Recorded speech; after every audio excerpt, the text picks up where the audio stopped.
La création de la Comédie Française est en fait la réunion de 2 et même de 3 troupes de théâtre rivales qui jouent à cette époque à Paris. Il y a celle du Marais, celle de l'Hôtel de Bourgogne et puis celle du Palais Royal qui est dirigée par Molière. Molière, justement, meurt en 1673 et une première fusion a lieu.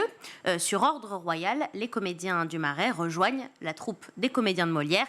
Il ne reste donc que 2 troupes rivales qui finiront elles aussi par fusionner pour devenir finalement la troupe de la Comédie Française. Et pourquoi le roi tient absolument à fusionner tout ça? Il ne pouvait pas vivre avec plusieurs troupes? En fait, pour plusieurs raisons. Déjà, c'était pas pratique d'avoir plusieurs troupes parce qu'il y avait des histoires de rivalité. On jouait parfois le même soir, les mêmes pièces. Et puis en plus, à cette époque, on allait au théâtre pour voir, mais aussi pour être vu. Donc prendre le risque de louper la pièce où tout le beau monde se rend, c'était pas pratique. Et puis ensuite, à cette époque, c'est aussi la grande mode de la comédie italienne qui a énormément de succès. Comédie italienne dont s'inspirera beaucoup Molière et inversement.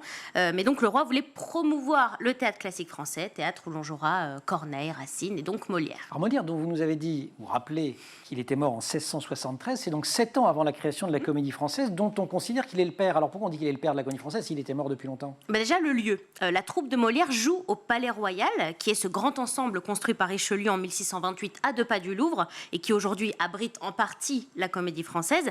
Mais à l'époque, pas de Comédie Française ni de salle Richelieu, mais un théâtre tout de même qui appartient à Richelieu et où Molière se produit avec sa troupe, là aussi où il a été victime d'un malaise après la représentation du Malade imaginaire. Mais alors justement, Emma, il y a plusieurs versions. Je crois que certains disent qu'il est mort, moi c'est celle que j'ai toujours entendue, hein, pendant la représentation, sur ce fameux fauteuil qu'on peut encore apercevoir à la Comédie Française. D'autres disent que non. Mais en fait, vous avez enquêté? C'est le mythe. J'ai enquêté. Vous En fait, êtes pas retourné dans du le tout. temps. Mais oui. En fait, ce soir-là, Molière est déjà très malade. Ironie du sort, il joue Argan, le personnage principal du Malade imaginaire, et il est effectivement victime d'un malaise sur le fauteuil qui sert de décor finalement à la pièce. Il mourra en revanche quelques heures plus tard dans son lit chez lui, mais ce fauteuil devient il agonise sur le mythique. fauteuil et il meurt chez lui. Tout à fait. Toujours visible d'ailleurs à la Comédie Française.